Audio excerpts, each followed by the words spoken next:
What's happening, everybody? Welcome to the show. We are your hosts, Chase and Myles, and we are at the Lucky Duck. We're here. We're ready. Welcome, welcome, welcome. Thank you for joining us, everybody, ladies and gentlemen, and everybody in between. Welcome. Welcome. Welcome. Back to the At the Lucky Duck Show, where your hosts, Chase and Myles, talk about things that they like to use in the bathroom. Yep. Pogo stick, telescope, orange peeler, pie dish. All right, all of those make sense except the orange peeler. I'd like to know more about that. Well, back in the day on the ships, you know, the trading ships from the Pirates of the Caribbean, you used to sit down. If you got in trouble, you got sent down to the hold, a.k.a. the downstairs part of the ship, and you peeled potatoes. The modern version of that is getting in trouble and getting sent to the bathroom to peel oranges. Is an orange peeler a thing? I just realized that. Anything could be an orange peeler if you're brave enough. True as that. They say. Cheers Look to what you, we're sir. drinking. Cheers to you. Oh, we're fancy today, aren't we? Yes, we are. It is 6 p.m. on a Tuesday. Ooh. But we are drinking espresso martinis. Damn. Because we're young. Yeah, because we can. And if you can't, maybe you should. Yeah, don't you want to stay up late? Don't you want to get a shot of espresso and stay up a little longer? Yes, espresso martini, one of the more popular drinks in the last few years to hit every single menu out there. And if you're a restaurateur and you don't have this on your menu, you're really, really missing out on that 25 to 40 age group, mostly predominantly women. But I'm here for it. And Myles and Chase. So cheers. Sippy, sippy. Cheers. Yeah, I feel like I didn't know that they were becoming a thing. When I first had them, I don't remember when that was, some time ago. I thought it was a pretty normal thing to have. I thought they were just on menus. You just been having these ever since you could start drinking?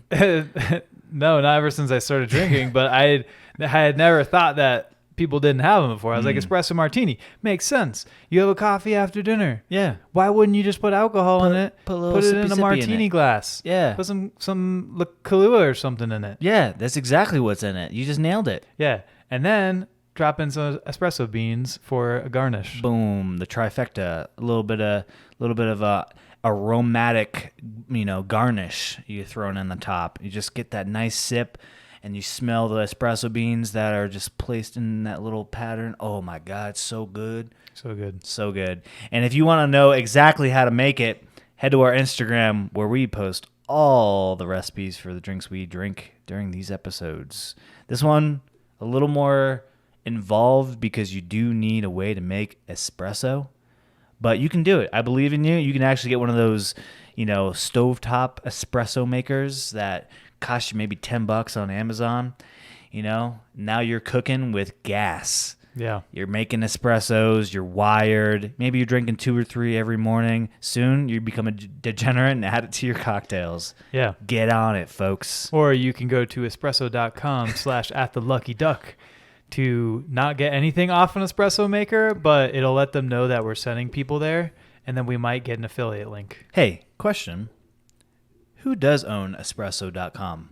Oh. Because that seems like a pretty good, domain to have. Unless somebody's just gatekeeping it, holding it. Is it hitting any kind of server? Did I spell it right? If you put an X, I swear to God. Yeah. I did spell it. It's going Espresso. nowhere. It's going nowhere. Ooh. Usually it's like, hey, that's a little leads weird. you like GoDaddy or something. Yeah. Ooh, I wonder. I was gonna say maybe it's like Starbucks or somebody. No, when you type espresso.com into Google or a search engine, the first result is Nespresso.com. Ooh, hey, do this. Go to whois.net and type that in because it'll bring up whoever owns the information of whoever owns that domain name. Fun fact, everybody, if you want to know who owns the domain of which you're looking for, you can go to whois.net. I think it's .com. Oh, .com. Sorry, Whois. Shout out to Whois. You can find out unless they pay for that extra spicy privacy filter. In that case, you won't be able to. You'll just know who it's registered under, aka the domain name server, aka somebody like GoDaddy or Namecheap or any other of those. Yeah, sites. it's just GoDaddy. Everything else I think is hidden. Okay, so whoever you are out there in the void who owns espresso.com, they're just holding it. It's probably like Berkshire Hathaway. They've got a division that's just specifically in the IP department. And they're just holding on to these like espresso.com, home.com, homegoods.com, something like, all these like coffee.com, alcohol.com, all the generic names that are worth like thousands of dollars if you go to buy them right now. Like, for instance, like if there are one of those names that are very common and you try to go buy it and it's available, nobody owns it, GoDaddy will charge you what is called a premium domain cost, which is basically they have decided that this domain is worth way more than coffee-foods.com, something uncommon, right? Yeah, like espresso.sucks is $1,000 for the first year. Yeah, what the fuck? Espresso.fun, that one's available, $1,600. Dang. After that, $3,200. Wow. See, what a scam, folks. What a scam. All part of that .com bubble that just still exists, in my humble opinion. The what bubble? The .com bubble. There's another one brewing. I don't know. I think there's a .net bubble, but I don't know. That's what I keep saying. Mm-hmm. So the Apple Vision Pro came out this week. Oh, shit. I think it came out, right? It came out. People have it. Someone was like, I pre-ordered it. That was a couple weeks ago, actually. So people are getting their pre-orders now. Yes. And are they sold? They're not sold out, right? No, you can buy them online. So let's go and buy one. I'm going to buy one right now. Yeah. So when you go to apple.com, it's like one of the first things they advertise. Obviously, the hot item of the year is these little AR goggles. These have existed just for everybody's clear knowledge. They are becoming mainstream because one of the biggest players in tech, aka Apple, has decided to produce their own hardware for this technology. Again, this technology has existed, but is now becoming extremely popular and has entered the official zeitgeist because Apple has done a good job marketing products in the past. Whenever they decide to adopt a new technology into their current hardware lineup, it just explodes. So Facebook, or Meta, has been doing this for a while now. In fact, they had their I think their Meta Quest 3 model has already done what this is doing, except in a slightly different way. What Apple has done basically is allowed you to see through the glass of your headset, and it is projecting graphics based on what you're seeing. So if you're looking around the room, you'd be able to see your couch. You can pull up a screen anywhere in the room. Quest has done this, but in a more VR sense, meaning they will actually project back what the cameras are seeing onto a screen on your headset. You're not actually seeing through the device like Apple has done, which is quite revolutionary within this already established technology zeitgeist thing. Yeah, okay. So is that actually true? What? That you can see through the goggles? I don't know. Okay. That's the understanding I'm getting. Yeah, that's the understanding that I had as well. And then I heard someone say that it's not actually true. It's still projecting. It's still projecting? Yeah. It's so weird. It is weird because why have the glass front? Yeah. It's also not it's not all glass on the front. So I watched Jerry Rig Everything on YouTube, and he did a breakdown of the Vision Pro. He said that from a user's perspective, he said it's amazing. Yeah. Like he would use it kind of thing. Yeah.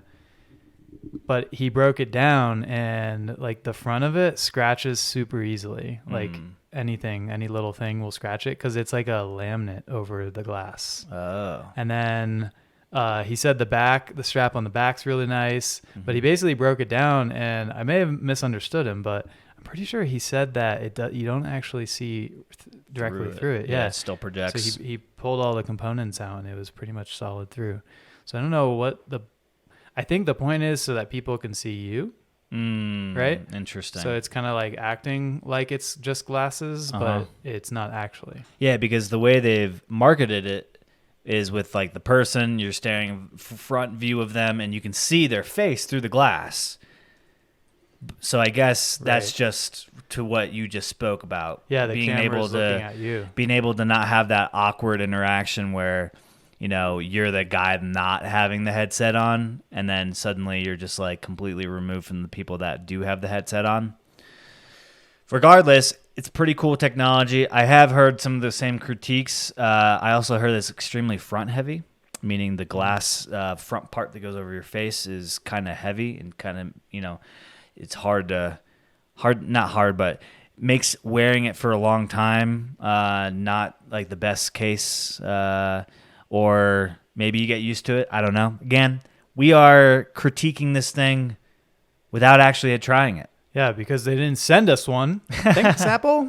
Thanks, Apple. Thanks for charging $3,500 for the base model. So actually, $3,500, right? Yeah, so it's from $34.99 actually. Yeah. Or $291.58 a month for 12 months. Just throwing it out there. So actually, I go to apple.com. I click buy. The first thing I have to do is it says, let's make Apple Vision Pro personal to you. Yes. I have to click get started. I can't do anything else. I can scroll down here. There's all these options like which size do you want?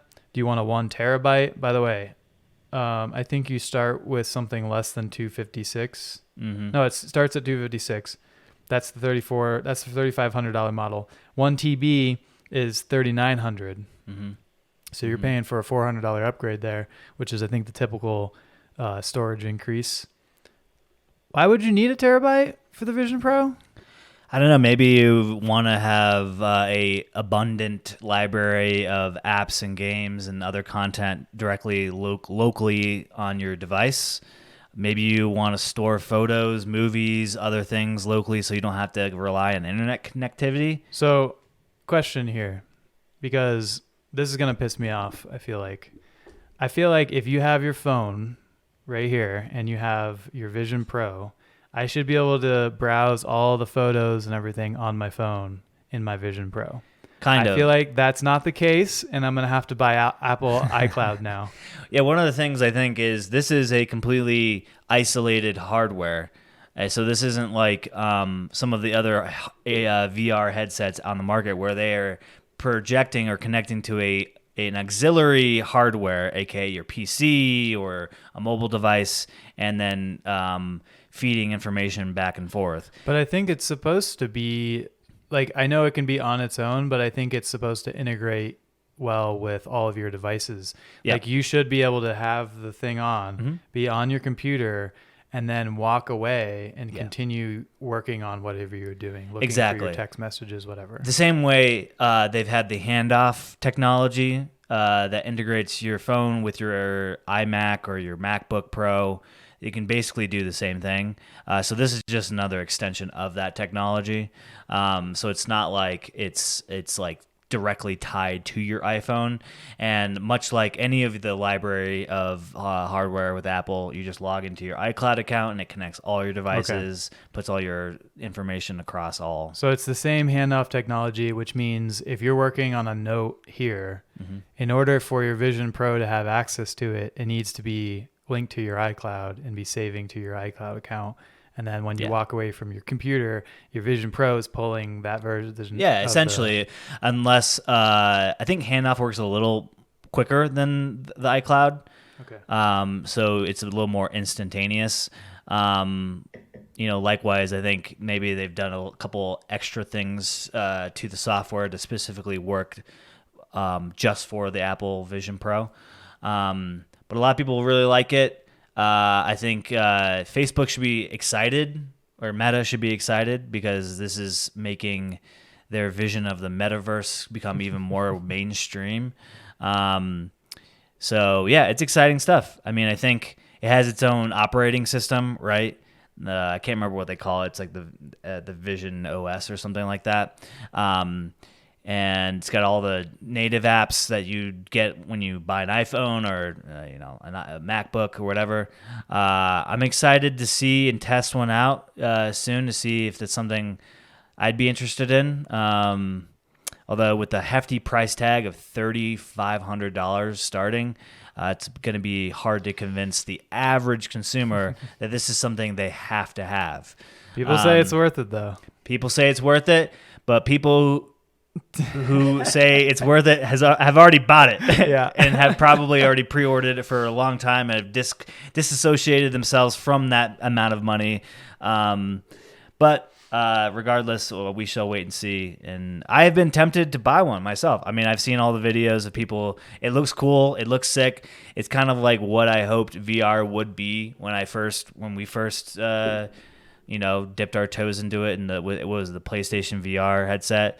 That was really cool. I don't have any regrets getting that when I did.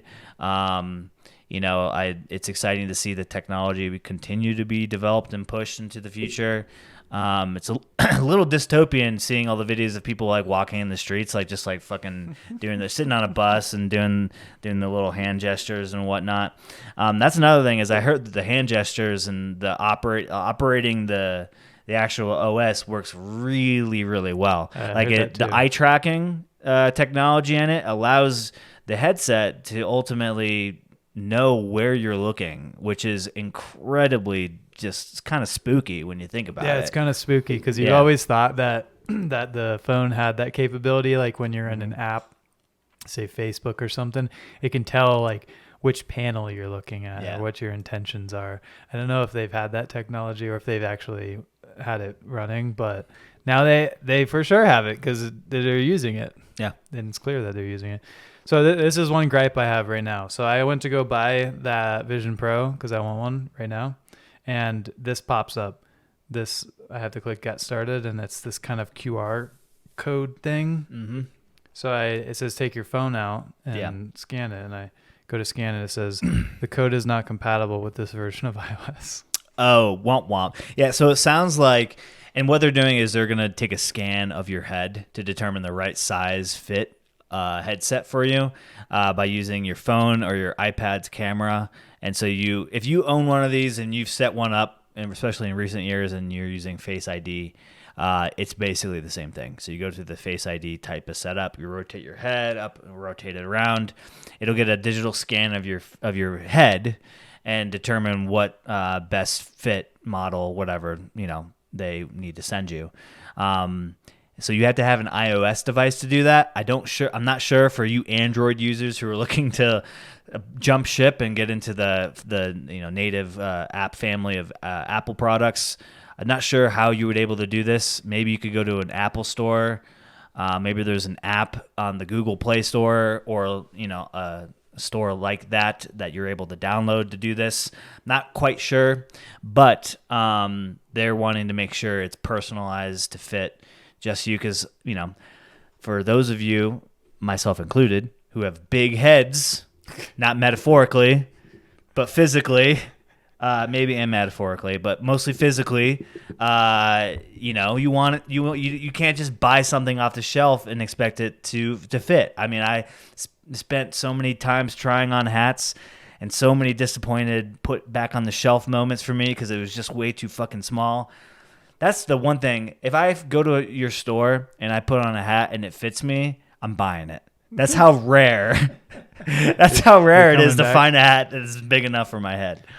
What about resale? So is this customized to your head, or there's 3 different straps or something, and you're getting the medium versus the large? I don't know. That's a good question. The second thing that they go through after you do this is they ask you if you need prescription lens adapters. Meaning, if you wear glasses, sometimes it can be hard to fit a headset on you and wear it comfortably. So they sell you an additional optional accessory that's basically these lenses that clip into the inside of the headset, personalized to your own prescription to make sure that you're not missing out. It's $100 extra for readers and $150 extra for prescription, which isn't too bad. No. Because they're made by a pretty good optical lens company. Yeah. You can get your own name or any kind of a message engraved onto the side of those lenses. Apple has gone to great lengths to make sure you can personalize all your accessories. Can you actually? Yes. Okay. Yes, you can. Yeah. In addition to that, you can, like Miles said, upgrade the storage. They have a couple different sizes, 1 terabyte, I believe, being the largest, right? Yep. And then you're on your way. You're on your way to becoming that guy that's in public with the headset on. By the way, you can also finance it Ooh. for 12 months. Damn. So For if you free. can't afford it and you're looking to extend a line of credit, Apple's got your back. Yep. No interest on the payments. And you can get Apple Care Plus for only another $500 It's $500? Yeah. Jesus. for 2 years. I remember when like the iPhone Apple Care was like $100, Dude, $150. honestly, I'm kind of pissed at Apple. Like, okay, it's cool. I like how all their things work together. I feel like there's not really another brand that works this well together for tech with phones and things like that.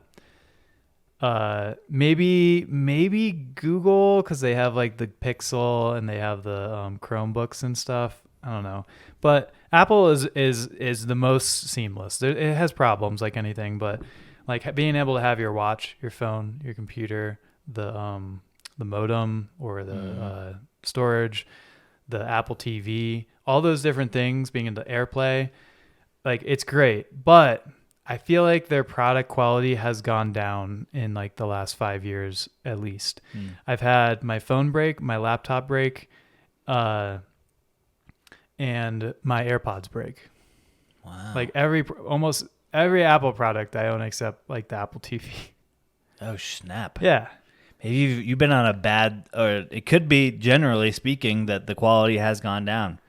Could be. And I know it's not just me because this computer, which is a 2015, has not broken. The battery is warped and it goes like this. Yeah.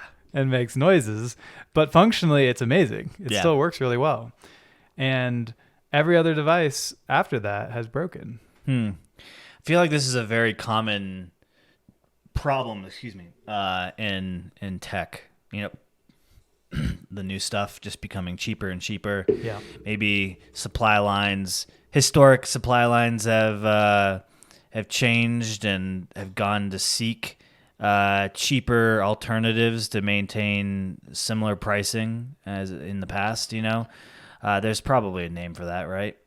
You used to pay $1 for an apple, but now that apple is $1.50, so you go to another guy that can still get you the dollar apple, but that guy's apples are kind of shitty because he didn't put a lot of fertilizer on it, and now it tastes like bland. It's a very common thing. People want to give you the same product for the same price, but year over year, we all know inflation exists. Things become more expensive over time. Just no way around that. But Apple products don't get the same or cheaper. Like they always go up a lot. They don't. You know? That's true. That's true. I think the only thing that might get cheaper is memory, which naturally just gets cheaper. But I mean, it's a lot to upgrade. But the $400 upgrade in the past was going from like 16 to 256 or something. You know, the one thing I was hoping that Apple would be able to figure out with this new headset is that dumb battery pack. You still got to carry that big old brick around with you everywhere you go. Yeah. I guess there's no way of getting around juicing that thing, right? I don't think so. Plus, it's going to be warm. Yeah. You don't want that on your head. No. Yeah, you don't want anything that can explode anywhere near your head, I suppose, right? I guess when they finally learn how to utilize, was it fission, like the energy that they can supposedly create, then it'll fit on your head. Yeah, I saw one of those Instagram reel videos about Chinese scientists figuring out nuclear batteries, and it's the size of like a quarter, and they're going to be able to fit these in phones. And I was like, oh, that sounds great. Let's just put something radioactive in our phones. Not that they're not already radioactive to a degree, right? Well, that was like the game Fallout. I think is Mhm. based on if we actually utilized nuclear energy in the U.S. Yeah. Because like all the cars, if you shoot them Yep. in the game, they It's just blow up like a nuke. massive explosions. Yeah. So Um, yeah, it's like small, clean yeah. for now energy. Yeah. You know? Yeah. Well, back in the Dizzy, when everybody became afraid of nuclear energy for various reasons, we Thanks, really Hiroshima. yeah. Thanks, Hiroshima. Yeah, I think we shied away from developing that technology and having lots of funding to kind of take that into the future. We've kind of stagnated that industry. Is that a word? Stagnated? It's stagnation is a word. Stagnation. Stagnated. Use it, folks. If it's not a word, you can use it and make it a word. Yeah. Well, I'm excited for it. I think for the first version, it looks pretty dope. Mm-hmm. I think people have issues with it scratching. Don't use paper towels. Got to use a nice cloth. Gotta use a Get a microcloth. protector on that for sure. I think they actually comes with kind of like a sleep mask thing Yeah, to put over it. I have seen this. But the inside lenses, those scratch as well. So protect Oof. those. Just don't go anywhere with it. Don't even use it. Keep it in the box, and then maybe it'll just kind of stay pristine.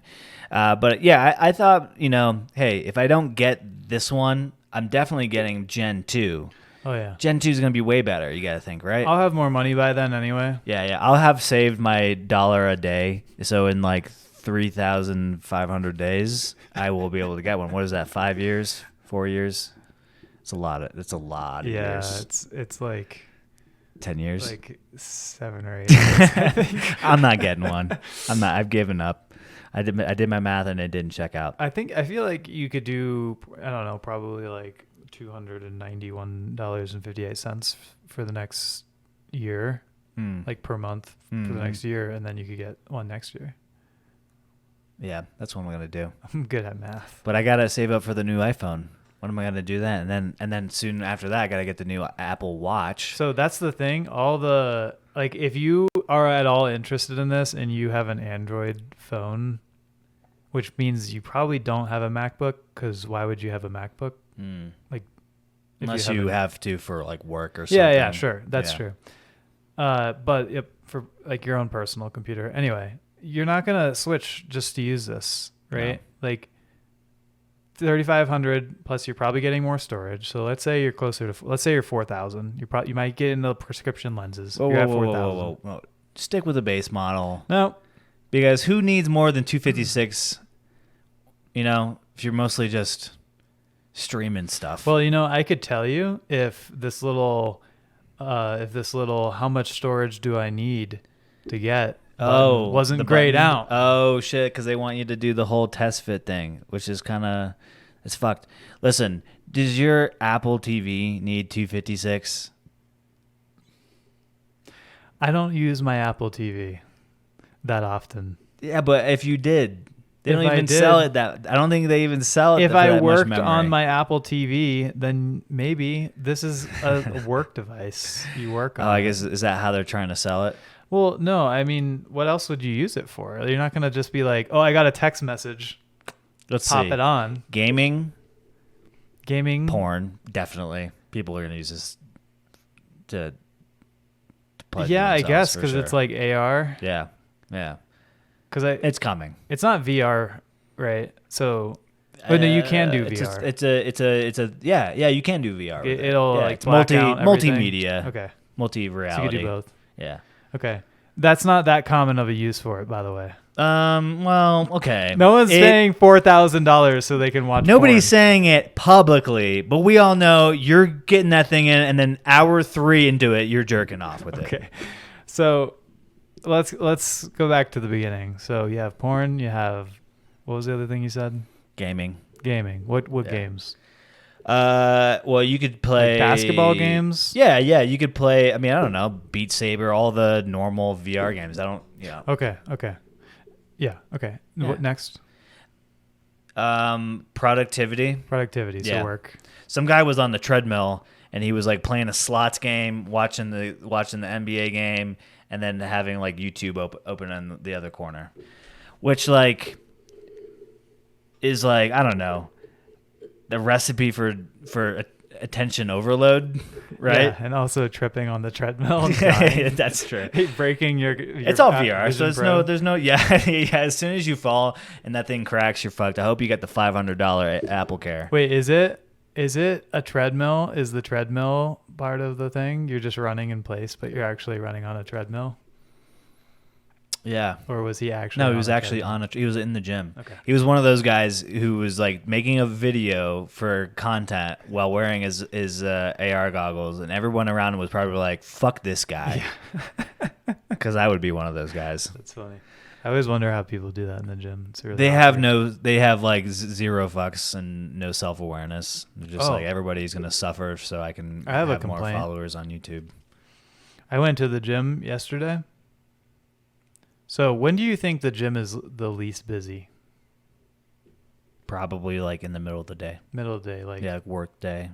I don't know. Let's call it like, maybe there's some people in during lunch, so we could call like 9 to 11. That could be a down time, and then maybe like 1 to 3.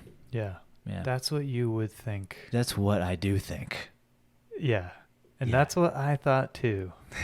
Okay. I've been going to this gym for over 3 years now. And when I go after work, when I go during lunch, when I go early in the morning before work, there's a few people in there.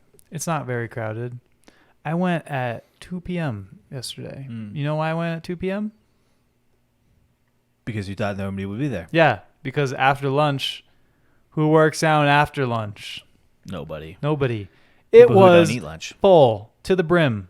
Damn. There was like a couple machines empty. There was like no space. You can't do aerobics. You can't do your squats. Can't do yoga. Can't do your body squats. Can't do my body squats. Can't work on my abs. How am I supposed to get a six-pack when there's no room in the gym?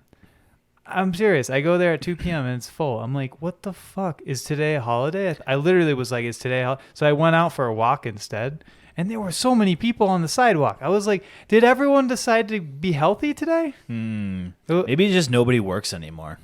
That's part of it too, because I was like, are you guys working? Because like I have had this privilege for a while, so I know like you know how I don't have to be working at 2 p.m. And y'all wonder why your bosses want you to come back into the office. You sneaky fucks. You sneaky fucks. You sneaky fucks. We all know what you're doing. You're not working. I wouldn't.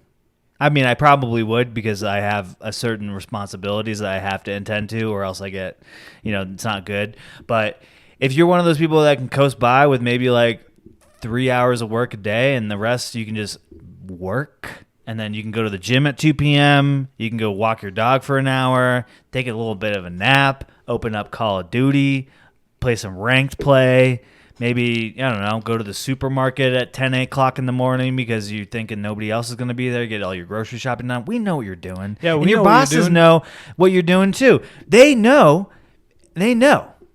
So I took a photo of all the people in the gym. Reported. And I'm posting it on luckybroadcasting.com. Miles is personally doxing every single one of the people in his apartment complex to all their employers, going, look what you guys are paying them to do in the middle of the day. Yeah. Fucking assholes. You're just doing the Lord's work. Go back to work. Get back to work. This is my gym. Yeah. I had it first. He had work from home before work from home was a thing. How dare you screw up the good thing for him? Yeah, it was a benefit for me. Yeah. And I lost it. Do you know what that's like? Yeah. Do you know what that's like to have something and then someone take it away from you? Yeah, yeah. You don't know what it's like, you white person. Yeah. That would be like if you bought a Vision Pro and then Apple was like, oh, manufacturer defect, we have to take it back. And they take it back. And now everybody else has a Vision Pro and you're sitting there with your dick in your hands, don't know what to do. Watching TV like a goddamn pilgrim. Yeah. Just fucking watching Netflix the old-fashioned way. Yeah. And you want to lay back on your couch and watch the TV on the ceiling, but you can't. So now your neck hurts because you can't lay back and put your head on the pillow. Yeah, you wanna be able to just fuck off in the middle of the train station and do day trading while watching videos on YouTube and playing slots and catching the the cricket game that's on in the middle of the day because you're halfway across the world. That is luxury, and how dare you take that away from anybody? That's a good point. Las Vegas, dead. We mean dead. Dead. Nah, there's nothing better than I can be in a actually casino being at there. any time now. No. I can be in a casino at any time. TVs? Me and my dead. 10 best friends. yeah. Yeah, TV's dead. TV's dead. What do you need a TV for? Yeah. Hey, did you ever want to be out in public and be even more isolated to yourself and remove yourself from the world so you don't have to ever talk to anybody? Get an Apple Vision Pro. Because now you can just go out in public and fuck off, and people won't even bother you because they think you're somewhere else. I swear to God, if I go to a coffee shop and see somebody with a Vision Pro on it, I'm going to kill myself. No, because that's the future, Miles. That's the goddamn future. That's where we're all at. I'll slap them. This is like the movie WALL-E, where they're all like on their little pods floating around, obese, just eating as much buffet food as they can. Just like one more step towards that, and I love it. I just want to see everybody fall into disrepair and dystopian. I feel like we're a lifestyle. couple more steps until that. We're almost there. Because like the Earth was destroyed in that movie, and I feel like we're not that close to it being destroyed. We'd have to destroy it first. Because once you destroy the Earth, wouldn't you just prefer to be a fat lard laying on a thing eating buffet? What else is there to do? I think it's got to happen before that, though. Because if the Earth is destroyed, then making progress to getting out into space on my little cruise ship floating around as an obese person eating all day becomes way less obtainable. But isn't that why they left, though? Because the Earth was There's destroyed? a lot of loopholes in that movie. There's a lot of yeah. loopholes, yeah. Like WALL-E. WALL-E. First off, yeah. Actually, I did see the first human trial Neuralink implant has just happened a couple weeks ago. I thought you were going to say you saw it personally. I did not see it personally, but I have signed up. I have pre-ordered. I have signed up to be one of the first dozen humans. It was only a $10,000 deposit with the it's only You have to personally fund the project. It's a Kickstarter actually, but also can you actually volunteer? No, I don't think so. Oh, That'd be really fucked up. Yeah, can you just give me that orgasm? So who feature? got it? Some guy. I don't know. Some guy? I'm some guy. How do some we guy. like? I'm just gonna go around like my daily life like normal, just knowing that there's a guy out there with the Neuralink and I don't know who it is. Mm-hmm. That's part of the. Well, what they should have done is they should have had a couple people do it, but half of them got the placebo Neuralink. Oh yeah. Yeah, they just cut you open so you back up. Don't actually put anything in there. You're like, oh, I feel more stupid now. This is not made me any smarter. This is actually made me a lot fucking more dumb. What the fuck? The first guy got it. I don't know how it's going. Apparently, they successfully, did the procedure. He's got it in there, and we'll see how it goes. Is he still in the hospital, or we're on the we'll see how it goes. There's a guy phase. at my work who's been in the hospital. Should I be worried that it's him? He might. If he comes back to work and he's like 400% more productive, you should be scared. He's coming for your job. So what happens next? So let's say the guy is 400%. Does the government suddenly make anti-Neuralink laws? Well, first off, we're a little bit ways away from that. But on a more joking note, yeah, if it's 400%. Then you have labor unions start to take effect. You're going to get a lot more of that, I think. Back up. Why are we not that close? We're not that close because we don't know a lot about the brain. We don't know about, they're working on the first thing on more serious note is they're trying to figure out the whole like restore vision, restore motor functions, and by tapping into the brain, they can, help the disabled, fix their or mitigate their disability, right? So this guy was disabled somehow, like he was deaf or blind or something like that. It could be, or it could be a regular dude that just was like. So we don't know anything about it. We don't know his name. It could be Jerry. Secret. It could be a female, Sarah. Jared. Jarrett. From Subway. Whoa, you said it, not me. They should yeah, you know what? Jeffrey. Maybe this guy wasn't a volunteer and they was just he was a prisoner in some sort of federal, penitentiary, and they were like, we'll give you like 5 years off if you donate your body to science and going through this procedure, Epstein. that type of thing. It could be Epstein. Could be Epstein. That would make sense, right?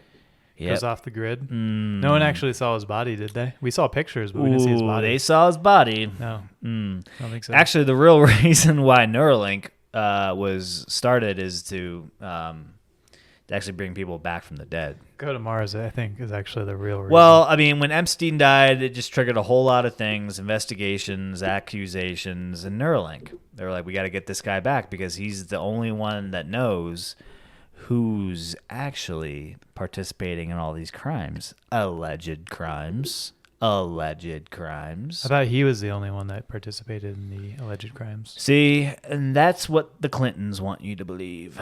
Yeah. Did you think about that? Or Facebook? Prince Andrew. Prince Andrew, yes. I don't know if that's the right prince, but... he's one of the princes. One of the princes. One of the princes. King Charles has cancer. We just found that out. And also, everybody, please remove your hats in a moment of silence for one of the most God-fearing patriots I ever known. Toby Keith passed away today. Oh, God damn it. Yeah. Saw that. Yeah. Battling stomach cancer, I think it was. Oh, I didn't know that. Yeah. Thought he died abruptly. It's a shame. Everybody loves the guy. Put out some good songs, and he is now with the Lord. R.I.P. R.I.P. R.I.P. the King. I liked that one he did, the Make America Great Again. You did that? I think so. Is that a song? I know he has a bar and grill in Harrah's casino in Las Vegas. That's the extent of my relationship with Mr. Keith. Yeah, me too. Is his name actually Toby? Is that just like a stage name? I wonder. Oh. Shout out Jason Aldean.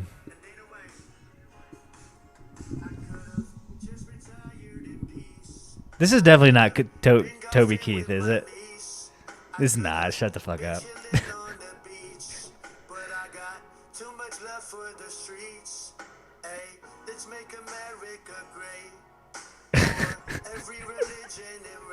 All right, I'm not gonna let you continue to stream this nonsense. I think this is a Donald Trump AI country song. Oh, gotcha. It's not bad, actually. I'm gonna listen to that later. Nice. It's pretty funny. It has AI images of him in prison, like holding up weights and stuff. Oh, gotcha. It's kind of funny. I see now. I see.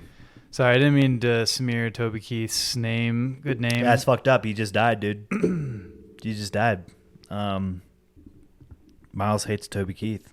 You guys heard it here first, folks. I found out where espresso.com redirects to. Ooh. Simone, LLIUSA.com. Don't know what that is. Me either. Could be It's a psyop. SimoneLiUSA.com or SimoneLiUSA.com. Similoisia? Not bad. Not bad. Not bad at all. Yeah, but in any case, I feel like, Toby Keith is probably a good guy. He did have the place in Harrah's that we pass sometimes. Yeah. The one in Las Vegas, right? Kind of like towards the back, towards the monorail. Toby Keith's Bar and Grill. Oh, no, it's Toby Keith's I Love This Bar and Grill. Yeah. I never saw him there, though. That's the thing. It's like you open up a bar and grill, but you don't actually go there. He's not even there. That's fucked up. It's like, Guy Fieri, always at Guy Fieri's bar and grill. As always, you go to a Guy Fieri's kitchen and bar, he's back there cooking. You never see him, but he's there. Yeah. Because how could the food taste good? It's like I go to the bar and grill and I hear music. And I'm like, this is obviously not Toby Keith. I go to Guy Fieri kitchen and whatever. I know that it's him back there cooking it because I can taste it. Can we linger on Guy Fieri for just a second? Because I feel like Guy Fieri is first off, he tried to get Columbus to change the name to Flavortown. Did you hear about this? Flavortown is his like whole thing where is Columbus where he's from? Is where he's from. Okay. Yeah. He's got actually like the Flavortown Festival happening this year. I tried to get tickets, but they were sold out in minutes. Everybody was trying to be there. Drake, Jay-Z, all the big names. Rihanna wants, is trying to get in. But yeah, Flavortown, USA, Columbus, Ohio. It's where he's from. This guy is the patron saint of cruise ship food. He's like, if you love Chili's, you're gonna love this guy. It's first off, Miles. When is Flavor Fest? Is it called Flavor Fest? It is Flavortown Fest. Flavortown Fest. Nailed it the first time. It is June 1st and 2nd. Damn. Well, shit. Well, so the 2nd's my anniversary. Otherwise, I'd go. Oh yeah. Well, I've got a thing that I just made up that I got to be at, so I can't actually go to this, or else I would go to this. Because it sounds like a hoot. Do you like Hootie and the Blowfish? They're not going to be there, but they could. They could be a last minute change up. Yeah. Do you like slightly elevated Subway? You're going to love this fucking festival. Yeah. Yeah. But not sandwiches though. More like fries and chicken and burgers and stuff like that. Do you like 1995's version of TGI Fridays at the restaurant? Boy, you're going to fucking love this place. This website essentially looks like what you just described. Do you love milkshakes with everything on it? Everything? Mm-hmm. Yeah. Like everything. Do you like a 32-ounce Bloody Mary with a burger on top? Boy, you're going to fucking love this guy. This guy rocks. Guy Fieri, folks. Look him up. Actually, he just landed like $100 million deal with Food Network, I think it was, for like, I don't know, some exclusivity contract where he has to do like a bunch of shows or whatever. But this guy is rolling. This guy has his own festival now. He wasn't even like I don't even think this guy was a like a restaurateur or a chef. This guy's just got charisma. He's got, he's articulate, and he just wanted to be a TV personality, and he did it. Cakes. He like what?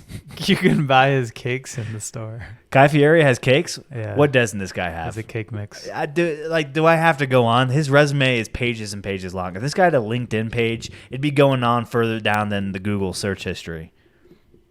All I'm trying to say is, Guy Fieri, if you're listening, hit me up and sponsor the show. Throw us a couple bucks. I'll wear your T-shirts. I'll do "Make America Guy Fieri Again," something like that. I don't give a fuck. I'll do it. I'll wear the Flavortown necklace, the little metal gold chain that says Flavortown on the end. I'll fucking wear it. This guy is a legend. I mean, he's donating a portion of his proceeds from every ticket sold to support various charities in and around the Columbus area with a focus on first responders, veterans, and more. I feel like I'm part of the and more crowd. So I'm going to show up there with a bucket looking for like change, Yep. But look at this. Riddle me this. The price for a early bird ticket, $155 just for a general admission. Reasonable. Yeah, reasonable. Reasonable. I mean, like you're going to spend $155 just on like the food, Reasonable. So like ticket to get in, that's like nothing. $28 fee. A $28 fee? Yeah. Well, I got to say, that isn't as bad as what I'm used to. Right. I just bought tickets to a Red Rock show to Lake Street Drive, okay? You guys may not know this band. Maybe you do. Great band. Always wanted to see them. Finally, they're at Red Rocks. Got to buy a ticket. I bought 2 tickets.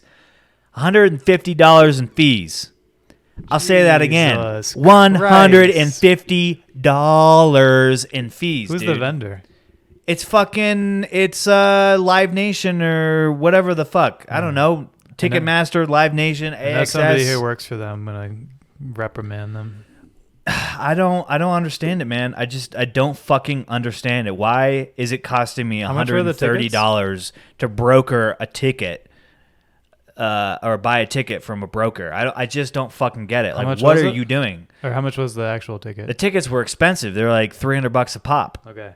So It doesn't matter. It's the same transaction. There should be no difference between me buying a $30 ticket and a $300 ticket. Also, $300 ticket, that's also a lot of That's money. also crazy, but it's the second row. Okay. And they were all sold out. That's my only option. Okay. So I was kind of suckered into buying a $300 ticket for which I wanted to only pay $70. So here's my point. $155, $28 fee. Or you can get the VIP early bird Oh shit. for $465. $465. $84 and 86-cent fee.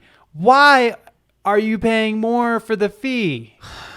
It's the same. It's one ticket. It doesn't. It's not like they're giving you any. Like they're providing a service. This service does not. Are you gonna give me the ticket and a free paid subscription to HBO Max for a year? Like, what the fuck am I getting different other than I'm paying you more?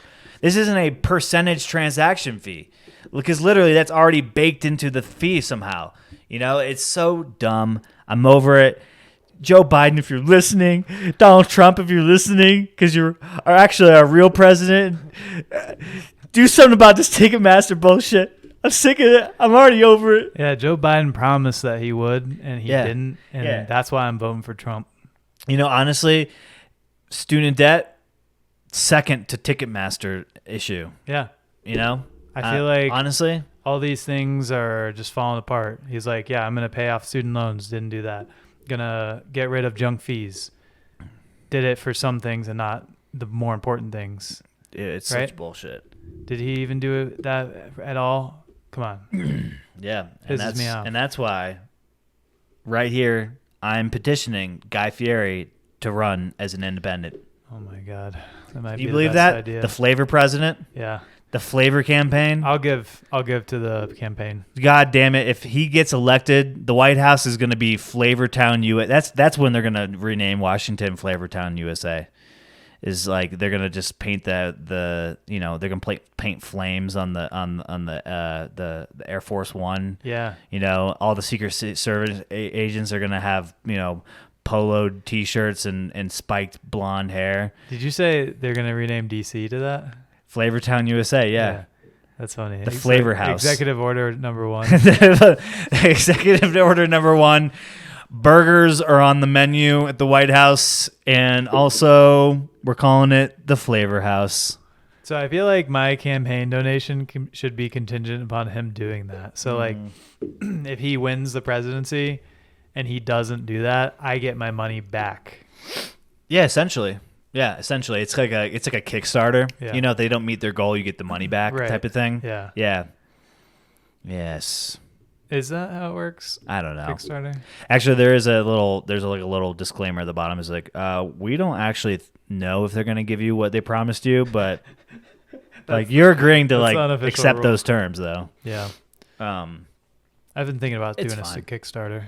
yeah. What are you trying to kickstart? I had this idea of mixing Topo Chico with espresso martinis. Ooh, espresso topos. It's called Depresso. Depresso. I can already see the ad for it. Are you depressed? Well, boy, do we have the cocktail for you. A refreshing, sparkling espresso martini with the crisp flavor of Topo Chico added. Yeah, there you go. Insta not depressed. Instant not depressed. Slightly upset stomach. Are you going to be focusing on your breakup or the fact that you're unsatisfied in life and have no purpose? Well, maybe we can distract you with heavy diarrhea. Yeah. Or like rip your jeans off, run up the stairs outside naked. Yeah. All the neighbors looking at you, but you don't care anymore. Yep, because it's one of a kind drink. It'll make you go crazy. Put a little bit of cocaine in it. That is inspired by Coca-Cola. You know what might be the reason why espresso martinis are so popular is because they do get you a little more drunk than the average martini drink. Well, Hear me out. You get the vodka. It's 2 ounces of vodka. Okay. So it's a little bit more than a shot of vodka. You're getting the extra half ounce. And then you have the shot of espresso, which if you don't know, most people know, caffeine, alcohol, turbocharged drunk. It's kind of like doing the vodka Red Bull treatment. You know, the Four Loko agenda. You just get a little, like the caffeine hits, you know, with the alcohol hits you a little bit harder, a little bit faster. Four Loko in Guatemala. Was it like the OG? Could they sell the OG Four Loko there? Like they haven't banned it yet. Yeah, I doubt it. I mean, why make it like that? Just one because recipe. it's fun. We all did It's it. fun. Actually, I think that if you just have like one espresso martini, it's what kind of gives you energy. You know, I feel like you have one drink, and sometimes you feel more tired. Because you didn't have enough to really give you a buzz. Yeah. But you're like kind of like a little bit now like depressed. You're kind of like, oh yeah, I'm tired. I'm like relaxed. But with the caffeine, you're like, I'm not tired anymore. I could go out and party, go to the club, do some shenanigans. Yeah. I'm not tired anymore. I'm down for Depresso martinis. I'm about to hit the club and talk to way too many girls. Yeah, so go to kickstarter.com slash Depresso martini. .com. Oh wait, not the .com on the end. Slash at the Lucky Duck to contribute 50% more to the, because you know you normally you'd get like 50% off, but this is like a because you're already contributing and so you pay more. Ooh, yeah, true. And what you're gonna get is you're gonna get every person gets the first Depresso martini that we create. We're creating like a real big one, and then we're gonna split it up, so everyone gets the first batch. The first batch, the OG batch, the Ground Zero formula. Yeah, yeah, the secret formula. Dum dum dum. Speaking of Kickstarter, I do want to give a quick shout out to our friends over at Super Dudes. Super Dudes is a upcoming animated TV show created by some really cool super dudes. See what I did there?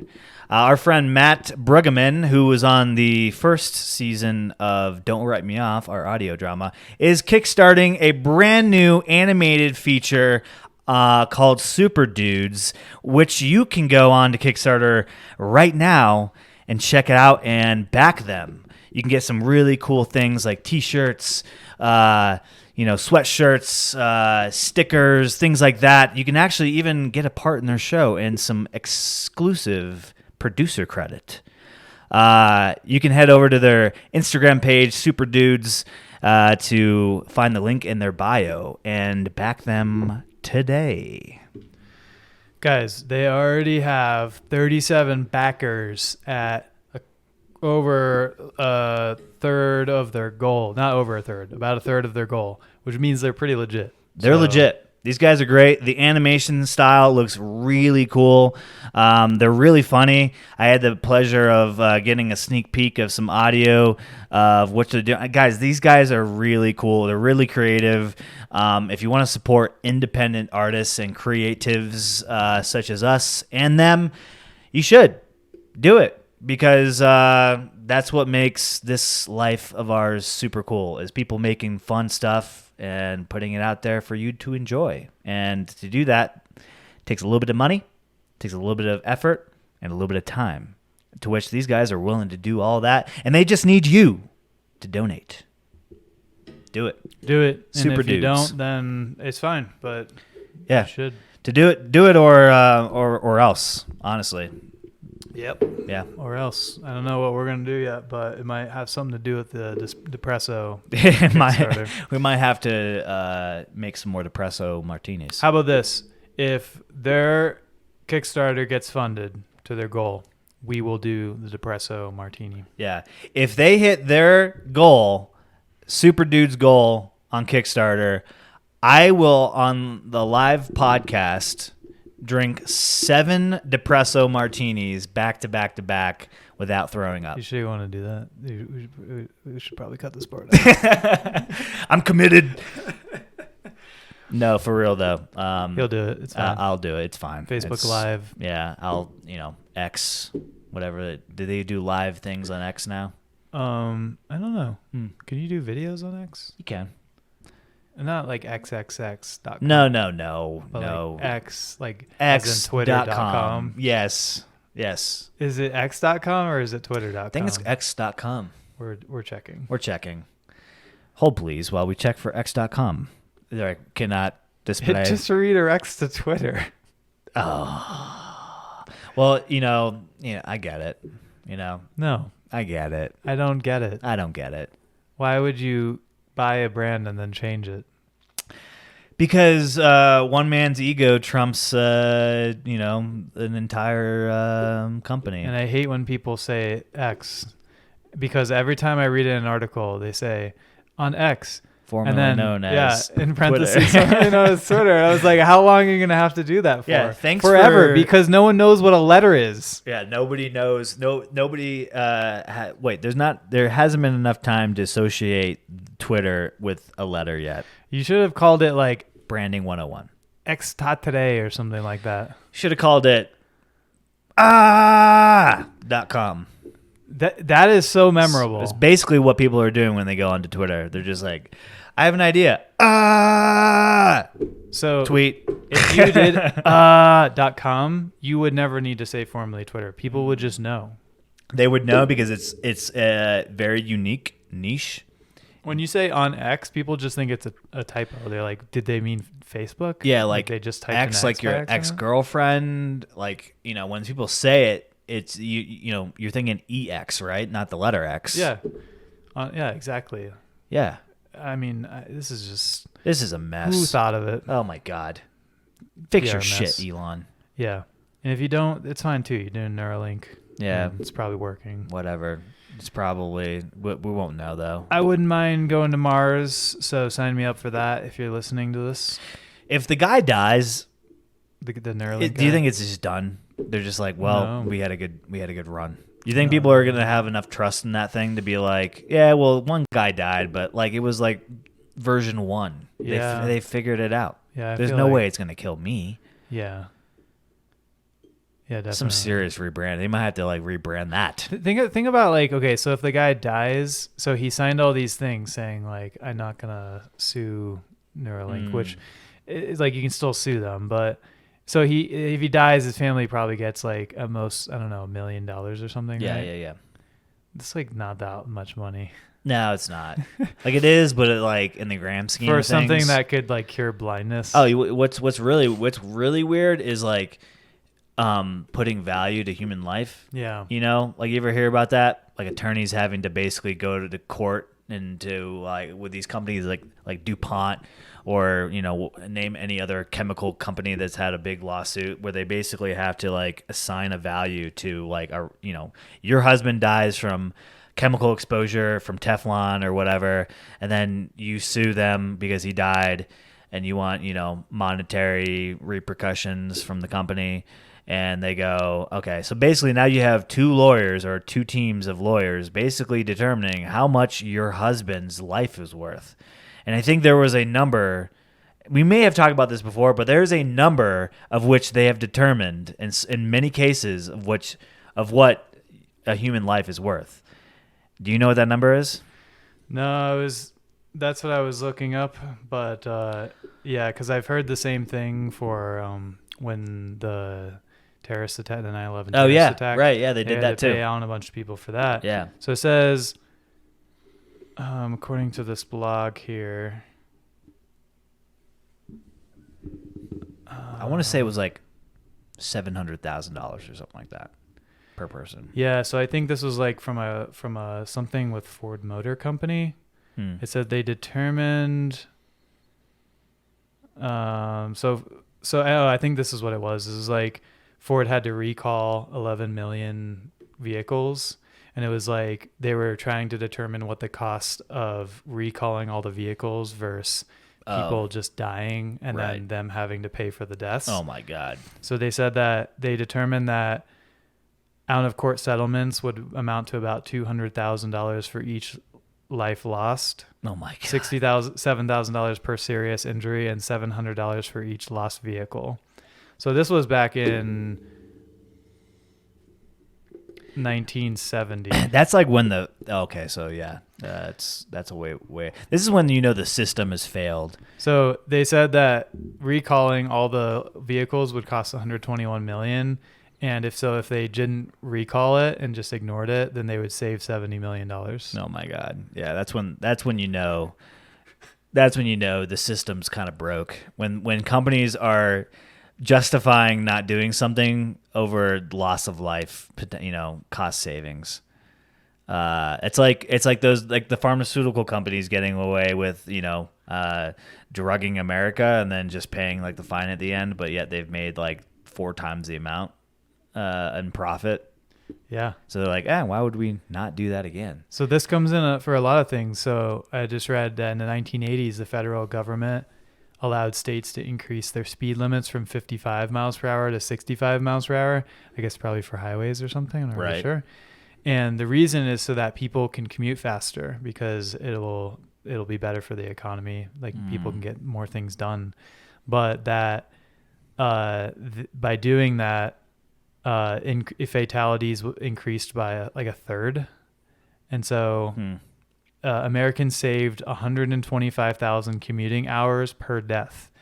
And so based on that, each loss of life was worth about $1.5 million. Okay. Huh. So it was like 125,000 commuting hours being saved is equivalent to $1.5 million. At what point do you think they're like, okay, it doesn't matter if you're going 65 or 85, the chance of death still remains like within a close margin? Like there's like, diminishing returns in that way. Yeah. Is it like, okay, 50% chance of dying at that speed, but when you jumped up to 60, now it's like 80%. Well, that's the thing. They went 10 miles per hour faster, but and they died a third more often. That's so crazy. So they're saying that for 10 miles an hour faster speed limit, that would cause 30% more fatalities in car accidents. Yeah. That's insane. I know. That is insane. Think about that. 10 miles an hour will increase it. If you have 100 deaths at 50 miles an hour, if you increase it to 65 or 60, whatever it was, now you have 130 deaths. Yeah. So on average, statistically. Yeah, because now we have speed limits like in Utah. I think it's like it's 85 miles per hour. I think is the highest speed limit. I've never seen an 85. The highest I've seen is 75. Yeah. Yeah, 7 or maybe it was 80 miles per hour. What is it in Florida on the highways there? It's like 70. 70. It's 70, right? Yeah. It's not 75? No.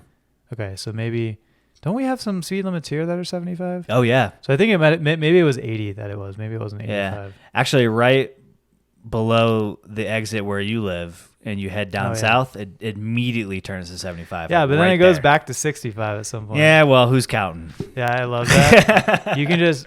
I can get down there so quickly. It's so fast. Because it's like 4 or 5 lanes wide and 75. The lawmakers are like, you're welcome. We had to kill a couple people along the way. Okay. They were like an extra. You're going to get the target way faster. Yeah. The thing is, I don't see between that stretch and the stretch like from here to downtown, there's significantly more accidents from here to downtown than there are in that stretch of road. Right. There's more traffic, of course, but there's because still there's tons like of people more dense population as you get closer to downtown.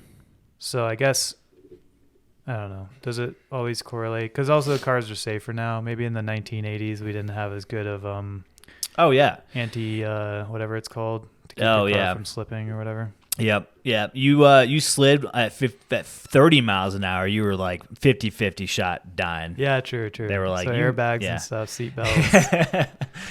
Computers. Yeah. I mean, it's like anything, I guess, with technology and human safety. Just as we get a little bit better, cars, airplanes. Yeah, the driverless cars. Those are there's been some accidents from those, but that's the whole point. That's the same point. It's like these companies that are going to be first to market are going to make so much more money than they'll lose in the current term from fighting lawsuits. Yeah. So if it's like a couple million per person, doesn't happen that often. It just happens. Yeah. There's just got to be somebody stupid enough to do it, to take the risk and assume the financial responsibilities to get it out to market. And then when it becomes safe and mainstream, those problems go less and less, of an issue. Yeah. Probably. I don't know. Probably. I don't know either. So, on an unrelated note, you just traveled to Guatemala. Yep. Guatemala. How was that? Home of the Guatemalans. The Guatemalans, the Guats. Yes. It was good. I did not know this before traveling there, but Guatemala has, it's either 37 or 38 volcanoes. Boom. That's a lot of volcanoes. Yeah. Have you ever seen the size of Guatemala? It's very small. Yeah, I do remember seeing it on a map in grade school, and I do remember two things about the country. One, it's very small, and two, it's very close to the equator. Did I get those two things right? Yeah, you're pretty spot on. I mean, Fuck yeah. It's so from the map here we can see. You're gonna have to zoom the fuck in. Yeah. I mean, hold on, let me AKA to my comment about it being small. So here's the equator over Ecuador. For those who are just listening, we're looking at Google Maps. Yeah. And then so here's the US, here's like Florida for instance, and here's Guatemala down here. So it's in Central America. Yep. And it's very close to Mexico or a lot of the other countries that have like very similar foods, so like rice, beans, plantains, chicken, pork, foods like that. So the foods are very similar to what you might experience if you go to Mexico, for instance. But yeah, very small country, but it's insanely beautiful. In fact, like I said, there's 30 something volcanoes. So to have that many volcanoes in such a small place, I cannot figure out how to. Yeah, what are the main? Do you know what the tectonic plates of that region are? Is there a specific name for that region? Yeah, I don't know. I think it's probably like what separates North and South America. I'm not really sure. I don't know how those go through, if it's like north to south, east to west, or somewhere in between. But yeah, lots of volcanoes, several active volcanoes. I got to see one pretty up close, but there are several others that have been active in recent past that are now dormant. And while I was there, I actually felt an earthquake. Oh, snap. Which was a neat experience. I know you experienced one in Japan, right, where they have them much more often. But in Guatemala, I think they have them like maybe once a couple of weeks, something like that. And they're usually not too big. So I think the one I experienced was the largest, like in the last 6 months or something like that. So it was like a 6 point something. And was this like at nighttime? Yeah, it was at night. So I had fallen asleep. Sarah was laying in the bed next to me. She hadn't gone to bed yet. And she wakes me up. She's like, "What's going on? What's going on?" She thought someone was breaking in for some reason. I guess she was just tired enough to not realize that the whole place was shaking. It's probably just really noisy, right? Yeah, it was really noisy. And yeah, we were in a 1-story little like house basically. And so I guess she thought the sound and moving was just someone walking on the roof. And so I wake up and I look at the wall, and like, I don't know if it was because I'm tired or what, but it literally looked like the wall was going like back and forth like this. It probably was. Yeah. And so I was just like, immediately, this is a earthquake. Yeah. Because there's 37 volcanoes around us. Yes. Like, this is a place where I would imagine there'd be earthquakes. So I get out of bed and I'm kind of leaning against the wall, trying to think about what I'm supposed to do. I need to get dressed probably. Stop, drop, and roll. Yeah. Right. I thought I was supposed to go outside because it was pretty intense. It was like really, really rocking. And I didn't know when it was supposed to stop. And I didn't know that that was a common thing to happen in Guatemala. So I thought maybe it was like a legit earthquake and something bad could be happening. I later learned you're supposed to do kind of like what you do in a tornado. So like get in a bathtub, get under a door like a desk frame or a door frame. Yeah. something that's got rigidity to it. I guess you're not supposed to go outside unless there's a big open area because something can fall on you. Right. So we weren't near anything that were tall buildings, so we probably would have been fine going outside.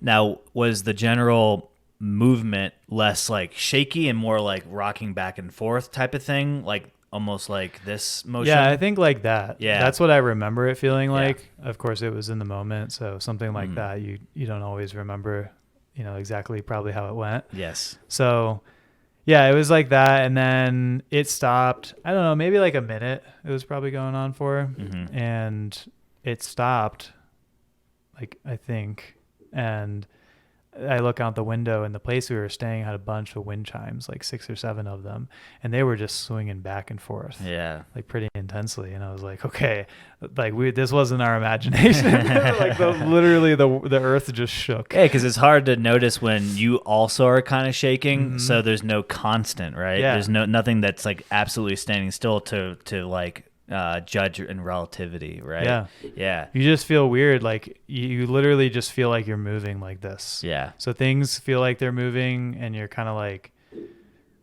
can I stand? Am I gonna fall? What's gonna happen? So it was a neat experience. It was definitely a little scary in the moment. I can't say that I would enjoy experiencing it again. It was neat to enjoy the first time. But it was a little frightening because then after that, I'm thinking, was that normal? Like, if they have earthquakes, are they usually that bad? Is one of the volcanoes fucking blowing up right now? Am I about to die? Right. Because there's literally an active volcano right next to us. Yeah. And so anytime I heard any noise, like a little bit of wind or someone stepping somewhere or whatever, I would wake up and I'd be like, oh my God, we're going to die. Yeah. I had the exact same experience in Japan because we also were right next to a volcano, and it was basically like the bed was just boom, boom, boom, boom. Like somebody was like just kind of like shaking it. Yeah. And that's when I woke up. I'm like, what is going on? So yeah, I got really paranoid. I was like, fuck. Well, if this was like a real situation and the volcano erupted, like we're all dead. Like everybody on this island is dead. And the thing is, like, people are gonna say, that it probably wouldn't happen, but that stuff happens. Like literally cities get destroyed. Have like, you seen Pompeii? Yeah. The movie? No, but like in Turkey, for instance, and in Morocco, I think those were the 2 most recent that had really, really devastating earthquakes. Yeah. Like, I don't know, it was like a couple tens of thousands of people, I think, that died from those. Turkey was the really, really bad one recently. Right. Yes. Turkey was absolutely just devastated in some areas due to earthquakes. And Turkey's a place that people go. It's like Guatemala or Japan. Like people go to those cities and they have earthquakes. They have active volcanoes, and it's not super often that it happens, but it happens. And if you're there, you're scared regardless. Like if you're not someone who normally experiences that, that's what is on your mind. You're like, fuck, is this the time? Like, is this the major eruption that happens once every 10 years? It's one of those things that is very rare in life where it just suddenly can happen to you at any moment and you have no control over it. Yeah. My mind immediately goes to like blizzards, hurricanes, but those things are coming. This just happens randomly, and you can't do anything about it. You just have to wait it out. Yeah. And that in itself, and that concept can be absolutely terrifying to people. It is terrifying. Yeah. I would say it's almost a worse feeling than having like a tornado or a hurricane or something, because both of those things are somewhat predictable. Like unless the tornado forms right next to you. Yeah. You can see it and you can get away from it. You can protect yourself. Yeah, if you're far enough away. But an earthquake is everywhere around you. Yeah, it's like an invisible demon. So if you're in a city and there's tall buildings, oh my God, yeah. But people told me that in California they get earthquakes like every year, every couple of years they'll feel them. I don't know how intense they are, but I didn't know that they were that often.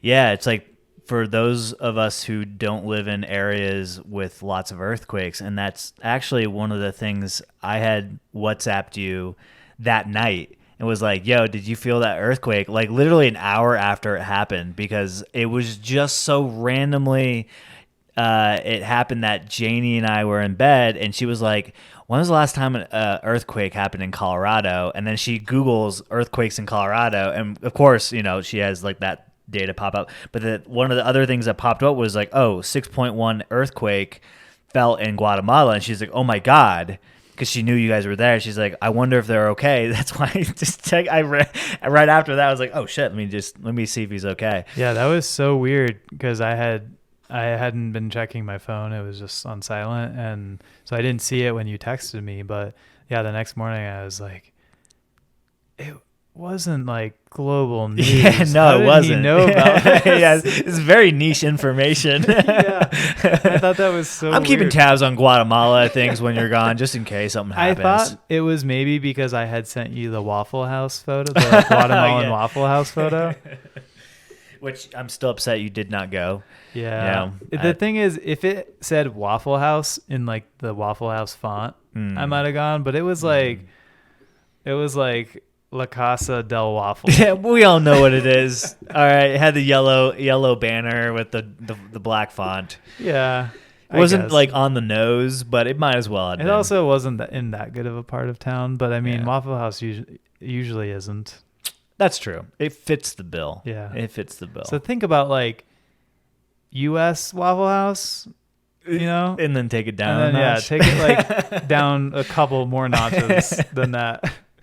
They're like, we don't even serve waffles. It's just a name. It's like black beans and plantains. Yeah, and that's it. Yeah, we press them into waffle shapes. Actually, maybe they do.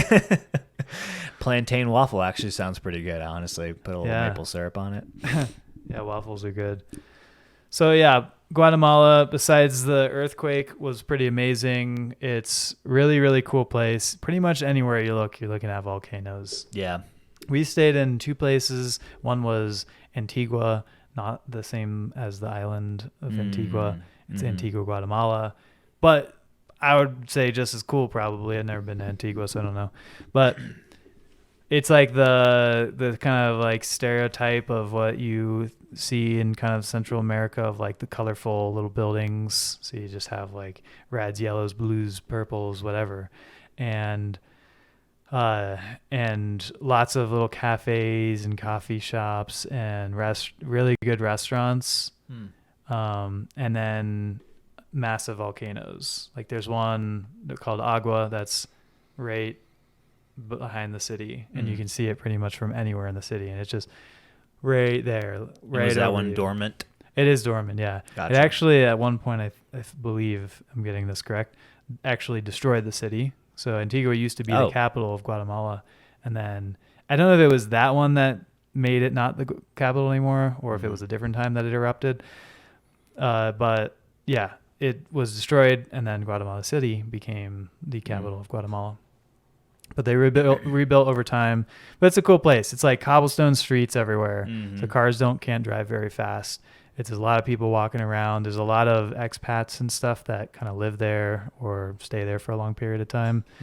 So it's kind of like it's a little bit touristy in the sense that there are a lot of foreigners there. Really? But it doesn't feel, it's not like Disneyland touristy. Right. You know yeah. what I mean? Yeah. So it's still very much like you feel very much in Guatemalan culture. Yeah. There's a lot of Guatemalan food there, Guatemalan people there, which like Guatemalans, like a lot of others in that region, are shorter people.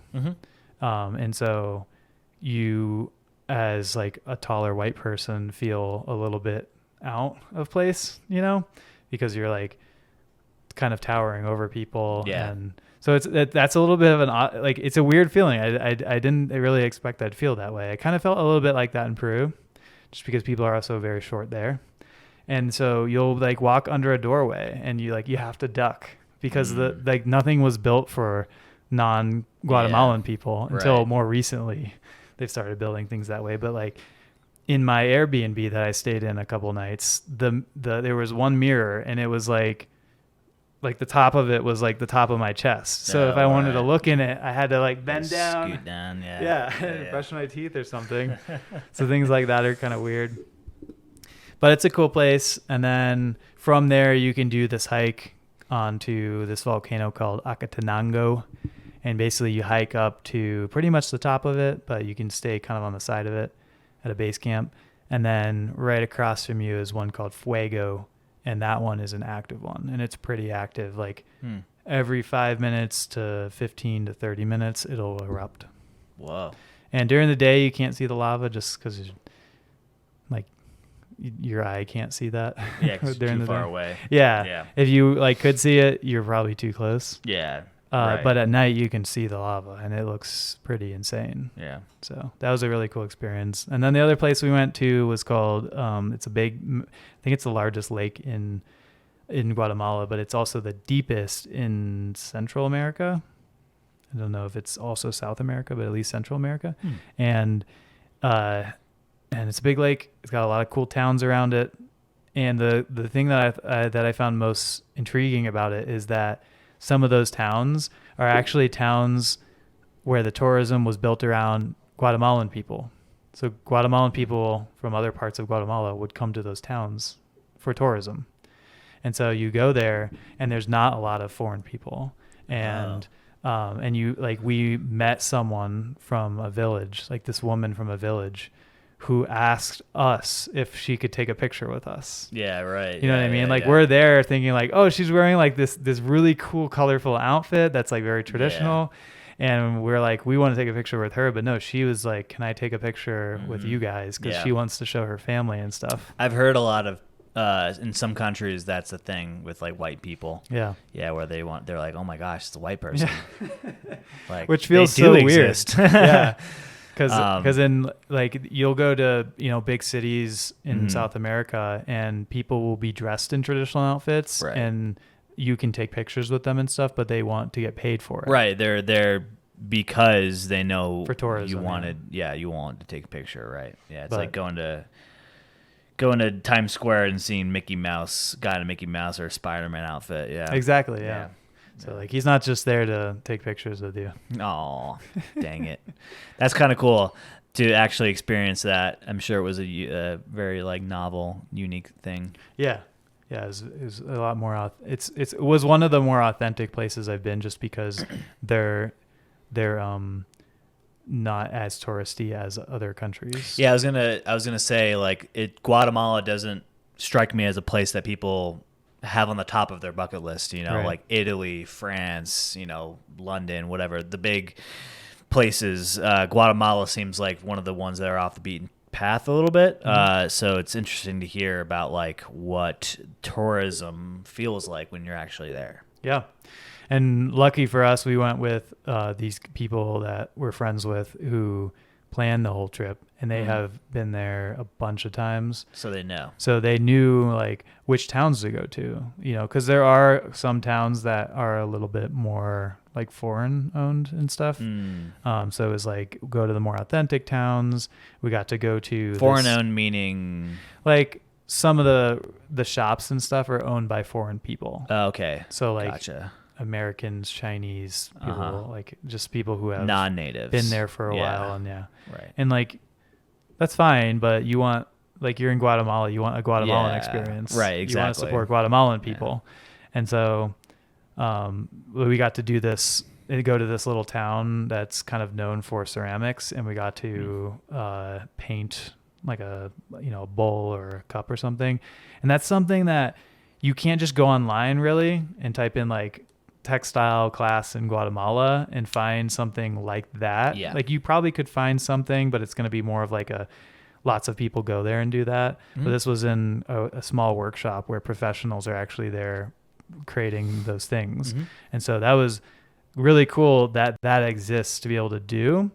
But I'm glad that we had these friends that have figured out all those things because they've been there so many times. Yeah, because I imagine there's so many things like that everywhere. It's just knowing how to get there and the right spots. Yeah. And also speaking Spanish because like I know a little bit of Spanish so I can read certain things. And if someone there speaks to me, I know sometimes what they're saying, but I can't communicate with them. No. And like that shop, for instance, nobody there spoke English. And so to organize something like that to begin with, you would have to speak Spanish. Yeah, I feel like a lot of people have forgotten the value of like local guides.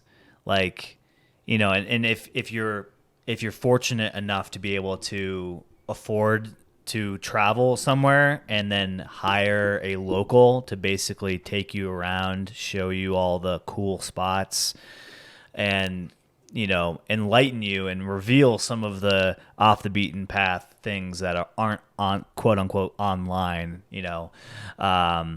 I think there's like people forget that that's a thing and that you can do that, and it's probably worth way more than what you're paying for, because otherwise you're just like relying on Google to plan your itinerary, right? Yeah, definitely. Yeah, that is a really cool thing, because you're right. Like sometimes you'll go on Google and you'll find the different tours, like Viator, I think it's pronounced, is one company that partners with a lot of tours and stuff. But yeah, finding a local who does that kind of thing really can change your perspective or how your trip goes, because they'll definitely show you things that you might not otherwise see. Yeah, and this just from experience, and I've somewhat had a few times experienced this, is if you go somewhere for an experience to another country and you're going to do ceramic painting, whatever it is, and you go somewhere and it's touristy and it's busy and it's like it doesn't feel authentic to the culture or the sense of place, and you're like, oh man, this has really been like touristified, whatever the word is for it. And then you have the experience where you, like what you're talking about, which is actually somebody who lives there, who like there's only like 5 people there, and like you really feel like you're getting they're sharing a part of the culture with you, and you're like, wow, this feels very exclusive. I think that's what people, and authentic, right? That some of the genuine authenticity and true piece of their culture kind of gets removed when it gets touristified, when it gets put on Google and then people Yelp it, and then it gets put on itineraries and shit like that, and then it just gets beaten to shit by travelers, which is good for the owners because they're making tons of money, but also it just loses some of that that quote unquote authenticity. Yeah, and it makes it easier to travel there, for instance. So like Peru is a pretty well-traveled South American country, and you can find so many itineraries and things to do in Peru. And a lot of them will say to do the same things. Mm-hmm. And I guarantee there's like way more things to do in Peru that you wouldn't normally see on those kind of lists. Definitely. And so yeah, it's like, it's good because you can easily do that. So in Guatemala, it may be a little bit harder to find like the common things to do because there's less resources on it. But yeah, if you have someone who knows it well, then they'll plan you a really cool trip. And like I was saying, like it may come out as a benefit to some people to have tons of tourists come to your shop and you make a lot of money. But there are tons of places that don't want that. Yeah. They only want the 5 people a day, right? Because they just don't want to be inundated with that type of continuous business and having to keep up with, Americans or foreigners. They're fine doing what they do and they love, and then sharing that with only a few select people. And that's when they do rely on like 5 guides, people who will lure those people in, but they don't need Google. They don't need to have a website to do that, and they're just fine doing that. And that's when the true value of finding somebody who lives there, who does it. Like when I was in Japan, we were having cocktails at a bar in Tokyo, and we got sat next to, in a very casual setting, a person who was basically introducing themselves as their guy, like, oh, I'm going to be taking you here, I'm going to be doing this. And I was kind of like overhearing, part of their conversation. And like, she was like, I'm like, oh, I don't know that place. Oh, I don't know this place. And she was like, oh, I'm going to take you here, take you there. And it's just like, you won't be able to discover that without the secondhand knowledge of somebody else who actually lives there full time. Oh yeah, for sure. I mean, it's kind of like if you went to New York City and you did all the tourist New York City things. Yeah. But then you go and you move to New York City for 6 months, and there's still so many things after 6 months that you haven't done. Yeah. So it's like it's the same place. It's the same thing anywhere else. It's there's so many things to do, and you're just scratching the surface. And yeah, definitely. I think that's especially somewhere like Tokyo too, because it's such a massive city. dense and spread out. Yeah, I think another good example is like Vegas. Like a lot of people, when they go to Vegas, they stay on the Strip, they do the whole thing. But if you actually talk to somebody who lives in Vegas, they won't say the best restaurants are on the Strip. You have to go out to go to the best restaurants. And I think, that's standard everywhere.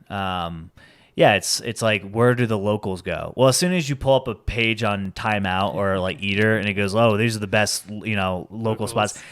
Like some of it is true, but a lot of it's not. Like, Yeah, definitely. Like whenever I go to look for places, if I travel somewhere, I'll go to Reddit because it's actual people not looking to, make a couple bucks off of a Eater or whatever.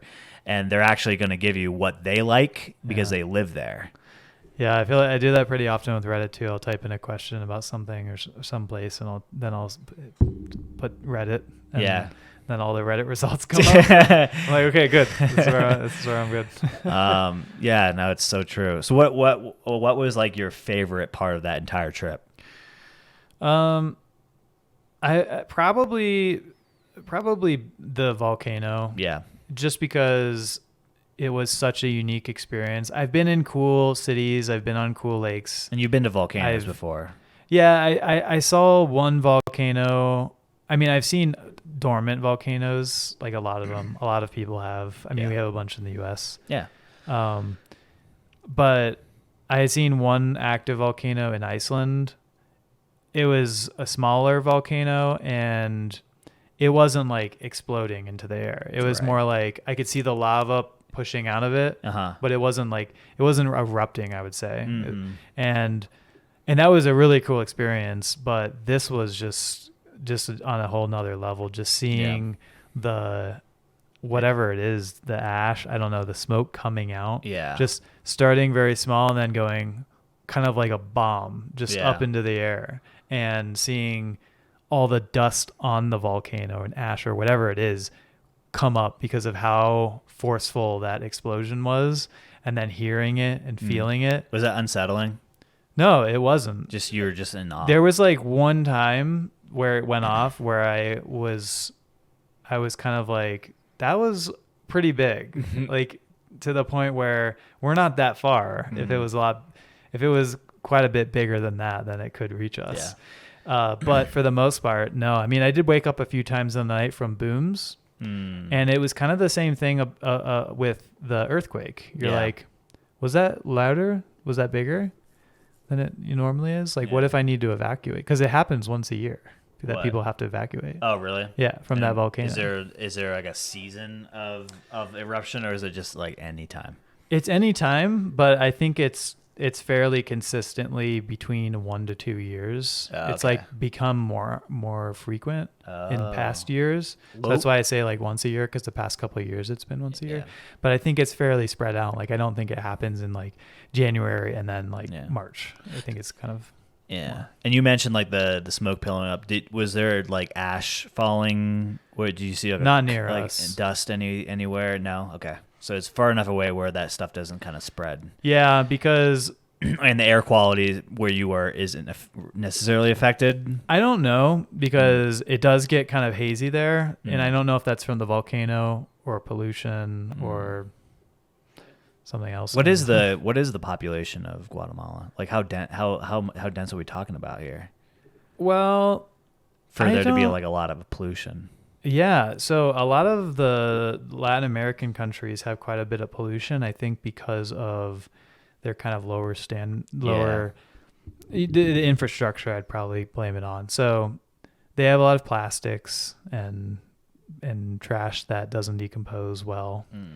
And they don't have like dump trucks that come around and get your trash. Right. So they're just learning about global warming. Yeah. So people just burn their trash. And that alone creates a lot of pollution. They burn their trash, huh? Mm-hmm. A lot of people do, yeah. Or they just throw it on like in a trash pile or something. So there's a lot of litter, and this is true for a lot of countries, like in Asia, a lot of kind of like more third world like countries, because because number one, they don't have the infrastructure, and it's newer. Like the education isn't there. So a lot of people don't know what it means to throw like a plastic Coke bottle on the side of the road, that it's going to be there for however it is, 1,000 years or whatever it is. So yeah, there's that. There's a lot of burning just in general of things. The vehicles and stuff, like they don't have the same kind of emission requirements and things like that. So yeah, it was the same in Peru. It was like there were days where it was very, very hazy, and I think it's from pollution. Yeah, like don't worry, smoke a cigarette, it'll be fine. Yeah. So otherwise, great country. You get clear days, mostly in the mornings. Like in the mornings, you can see the volcanoes in really good detail. You can get some really cool photos. Later in the day, usually gets kind of hazy. And then, yeah, at night, you can even see from the city, Antigua, you can see the lava coming out of the volcano. Nice. Yeah. And how far of a flight is that? Like from Dallas? You flew into Dallas, right? Yeah, we flew into Dallas. So from here, I want to say, so I know for sure on the way back, it was 7 hours total with the layover. So we had like a 2-hour layover. Okay. And then I guess it was like a couple hours from Guatemala to Dallas, and then like an hour from Dallas to Denver, hour and a half. You can fly from Miami direct, I think. And that's like 3 hours or something. That's not too bad. Yeah. It's really cheap too. So like our flight was $400. Wow. For an international flight, that's pretty dang good. Yeah. Almost missed our connection in Dallas. Thanks, Dallas. Yeah. Apparently they have a immigration issue in Texas. Oh, do they? Weird. Because they're missing a lot of immigration agents.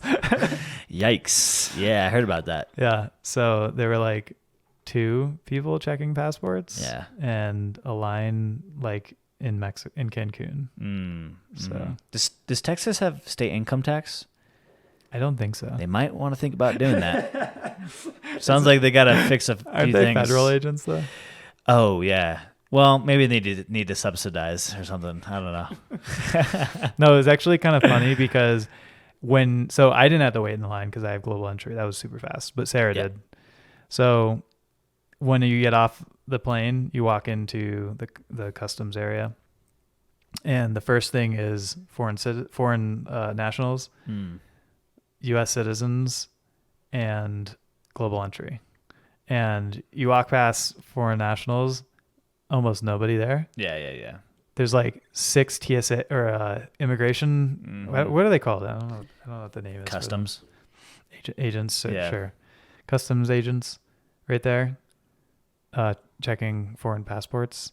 You go to the U.S. line. It's literally at the end, like as far as the line can go. Yeah. Like it went down the hall. Kind of like how Cancun was. It was not as chaotic because Cancun was like there's 20 lines. Which one do you get in? Yeah, you don't know. Yeah, you just stand somewhere. Yeah, and then it moves, and they all kind of merge. Yeah, and this was like one line that went back and forth, and then went down a long hallway. Jeez. So then there's global entry, which is really short. So I get through, and there was literally two people there checking passports, and I looked down at the foreign nationals, and there's like 4 or 5 people. Oh my god! Like, what?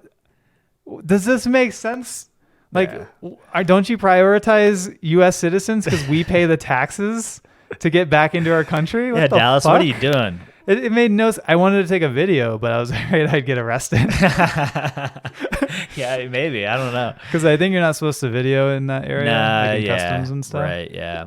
So. They actually, they in like when you get an airport badge, they actually tell like, there's like a test that you have to take and videos you watch and little quizzes at the end in order to qualify, and you have to re-qualify every year.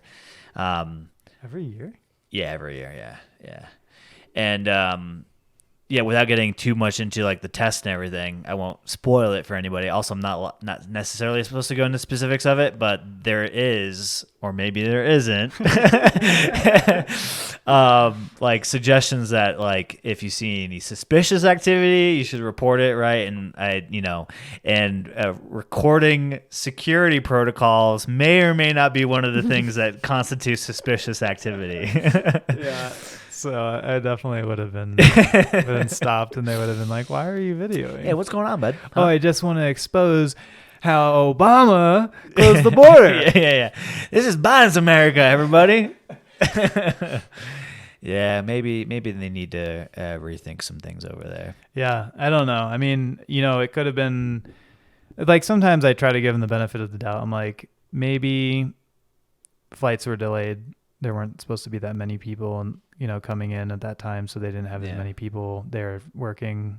It just didn't really make sense to me. But that's what I tried. Yeah, because you flew in late, right? Yeah, it's like it was like 7:00.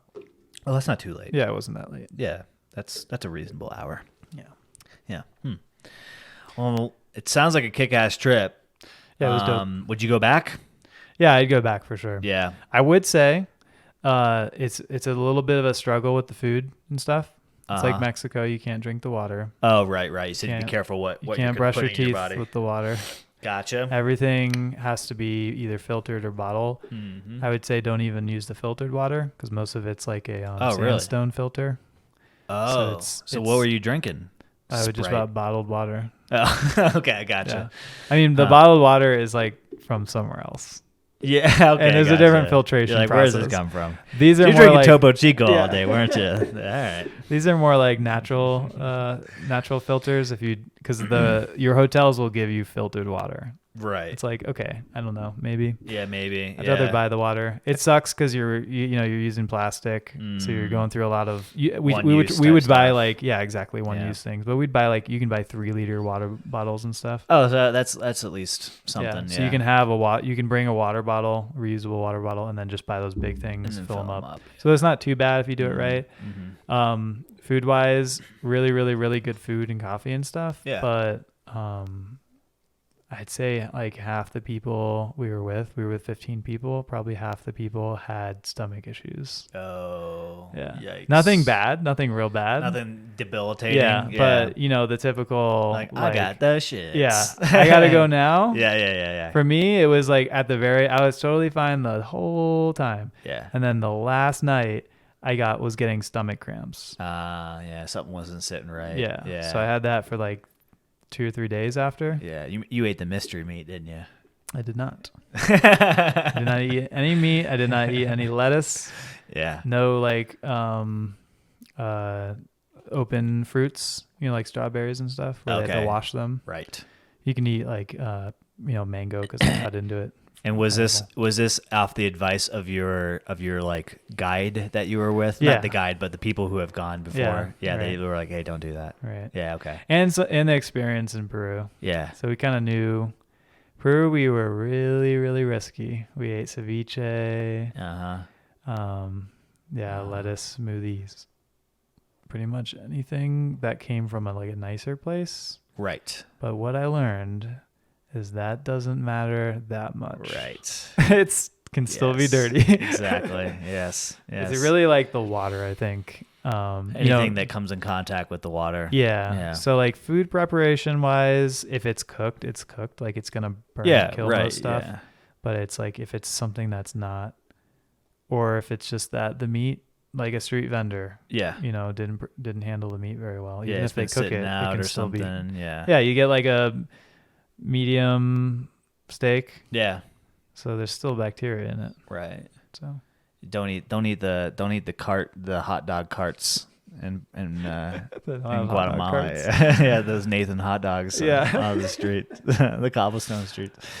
Yeah. Peru or Guatemala? Yeah, good question. If you want to do like more trekking, Peru for That's sure. not what I asked. What'd you ask? I said as Peru or Guatemala. For what? This just that. Just that. Overall. Without getting into the nuance of each. Yeah. Like which one would you be more excited to go back to? I guess is more so the framing of my question. Damn, I think you got me there. I don't know. Maybe Peru because there's some other areas of Peru that I want to go back to. Okay. I wouldn't go back to the same place. Right. Because okay. I've been there, and Right. it was cool. But yeah, Okay. but Guatemala was a more authentic experience. Yeah. Oh, okay. Interesting. All right. So you felt less in the Western world, Yeah. so to speak. Mhm. You're still in the Western world, but you know what I mean when I say that. Yeah. Okay. And weird.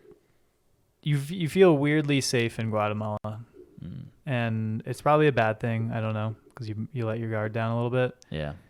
Because you would pass places, and there'd be a guy standing out the front with a shotgun and a vest on. Mm-hmm.